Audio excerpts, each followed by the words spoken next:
ಎಲ್ಲರಿಗೂ ನಮಸ್ಕಾರ. ತರಗತಿ 5 ಗಣಿತ ವಿಷಯಕ್ಕೆ ಸಂಬಂಧಪಟ್ಟಂತೆ ಅಧ್ಯಾಯ 8 ಸಮಮಿತಿಯ ಆಕೃತಿಗಳು. ಈ PBLಗಳನ್ನ ನೋಡೋಣ.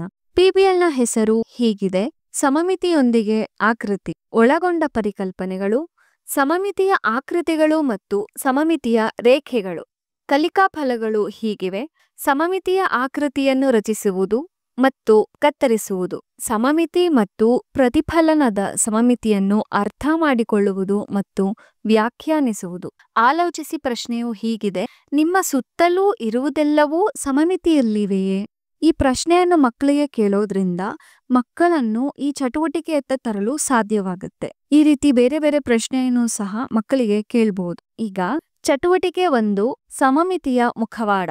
ಇದಕ್ಕೆ ಬೇಕಾಗಿರುವ ಸಾಮಗ್ರಿಗಳು ಈ ರೀತಿ ಇವೆ: ರಟ್ಟು ಅಥವಾ ಹಳೆಯ ಆಮಂತ್ರಣ ಪತ್ರಿಕೆಗಳು ಅಥವಾ ರಟ್ಟಿನ ಪೆಟ್ಟಿಗೆಗಳು, ದಾರ, ಕಡ್ಡಿ, ಅಂಟು, ಬಾಟಲುಗಳ ಮುಚ್ಚಳಗಳು, ಕಾಗದದ ಹಾಳೆ. ಇಲ್ಲಿ ಚಟುವಟಿಕೆಯ ಸೂಚನೆಗಳನ್ನು ನೀಡಿರ್ತಾರೆ. ಈ ಚಟುವಟಿಕೆಯ ಸೂಚನೆಗಳನ್ನು ಮಕ್ಕಳಿಂದಾನೇ ಓದಿಸ್ಲಿಕ್ಕೆ ಪ್ರಯತ್ನ ಮಾಡಿ. ಆಗ ಮಕ್ಕಳಲ್ಲಿ ಆ ಚಟುವಟಿಕೆಯ ಆಲೋಚನೆ ಶಕ್ತಿಯು ಬೆಳೆಯುತ್ತಾ ಹೋಗುತ್ತೆ. ಇಲ್ಲಿ 2 ಚಿತ್ರವನ್ನು ನೀಡಲಾಗಿದೆ. ಚಿತ್ರ 1ರಲ್ಲಿ ತೋರಿಸಿದಂತೆ ಒಂದು ಮುಖವಾಡವನ್ನು ತಯಾರಿಸಿ. ಮೇಲೆ ನೀಡಿರುವ ಸಾಮಗ್ರಿಗಳನ್ನು ಬಳಸಿಕೊಂಡು ಒಂದು ಮುಖವಾಡನ ಈ ರೀತಿ ತಯಾರಿಸ್ಕೊಬೇಕು. ಲಭ್ಯವಿರುವ ಸಾಮಗ್ರಿಗಳನ್ನು ಉಪಯೋಗಿಸಿ ಮುಖವಾಡವನ್ನು ಚಿತ್ರ 2ರಲ್ಲಿ ತೋರಿಸಿದಂತೆ ಅಲಂಕರಿಸಿ. ಯಾವ ಯಾವ ವಸ್ತುಗಳು ಲಭ್ಯವಿರುತ್ತೋ ಅದೇ ವಸ್ತುವನ್ನು ತಗೊಂಡು ಈ ರೀತಿ ಅಲಂಕರಿಸಬೇಕು. ಮುಂದೆ ಒಂದು ಕಾಗದದ ಹಾಳೆಯ ಮೇಲೆ ಮುಖವಾಡದ ಹೊರರೇಖೆಯನ್ನು ಟ್ರೇಸ್ ಮಾಡಿ ಕರಡು ಚಿತ್ರವನ್ನು ಇಲ್ಲಿ ರಚಿಸಿ ಮತ್ತು ಅದರ ಸಮಮಿತಿಯ ರೇಖೆಯನ್ನು ಎಳೆಯಿರಿ. ಇಲ್ಲಿ ಕೊಟ್ಟಿರೋ ಹಾಗೆ ಒಂದು ಕಾಗದವನ್ನು ತಗೊಂಡು ಈ ಕಾಗದದ ಮೇಲೆ ಮುಖವಾಡವನ್ನು ಇರಿಸಿ ಅದನ್ನ ಟ್ರೇಸ್ ಮಾಡಲಿಕ್ಕೆ ಹೇಳಿ. ಟ್ರೇಸ್ ಮಾಡಿದ ಮೇಲೆ ಸಮಮಿತಿಯ ರೇಖೆಯನ್ನು ಎಳಿಲಿಕ್ಕೆ ಹೇಳಿ. ಅಂದ್ರೆ ಮುಖವಾಡದ ಹೊರರೇಖೆಗೆ ಎಷ್ಟು ಸಮಮಿತಿಯ ರೇಖೆಗಳನ್ನು ಬಿಡಿಸಬಹುದು?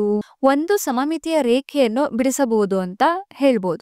2 ಸಮಮಿತಿಯ ರೇಖೆಗಳಿರುವ ಒಂದು ಮುಖವಾಡವನ್ನು ರಚಿಸಿ ಇಲ್ಲಿ ಬರೆದು ಟ್ರೇಸ್ ಮಾಡಲಿಕ್ಕೆ ಹೇಳಿ ಮತ್ತು ಅದರ ಸಮಮಿತಿಯ ರೇಖೆಯನ್ನು ಎಳಿಲಿಕ್ಕೆ ಹೇಳಿ. ಇಲ್ಲೊಂದು ಟಿಪ್ಸ್ ಅಂತ ಕೊಡ್ಬೋದು. 2 ಸಮಮಿತಿಯ ರೇಖೆಗಳಿರುವ ಒಂದು ಮುಖವಾಡನ್ನು ತಯಾರಿಸಬೇಕಂದ್ರೆ ಒಂದು ರೇಖೆಯು ಅಡ್ಡವಾಗಿ ಹಾಗೂ ಒಂದು ರೇಖೆಯು ಕಂಬವಾಗಿ ಮಾಡಿದಾಗ 2 ಸಮಮಿತಿ ರೇಖೆಯು ಸಿಗುತ್ತೆ. ಇದನ್ನ ಉಪಯೋಗಿಸ್ಕೊಂಡು ಒಂದು ಕರಡು ಚಿತ್ರವನ್ನು ರಚಿಸಬಹುದು. ಸಮಮಿತಿಯ ರೇಖೆಯನ್ನು ಹೊಂದಿರದ ಒಂದು ಮುಖವಾಡವನ್ನು ತಯಾರಿಸಿ ಕರಡು ಚಿತ್ರವನ್ನು ಇಲ್ಲಿ ರಚಿಸಿ. ಉದಾಹರಣೆಗೆ ನೋಡೋದಾದ್ರೆ ಇಲ್ಲಿ ಅಸಮಬಾಹು ತ್ರಿಭುಜವನ್ನು ತಗೊಂಡ್ರೆ ಅಸಮಬಾಹು ತ್ರಿಭುಜದಲ್ಲಿ 3 ಬೇರೆ ಬೇರೆ ಉದ್ದದ ಬಾಹುಗಳನ್ನು ಹೊಂದಿರುತ್ತೆ. ಹಾಗಾಗಿ ಅದನ್ನ ಯಾವುದೇ ರೀತಿ ಮಡಚಿದರೂ ಸಮಮಿತಿಯ ರೇಖೆ ಬರಲು ಸಾಧ್ಯವಾಗಲ್ಲ.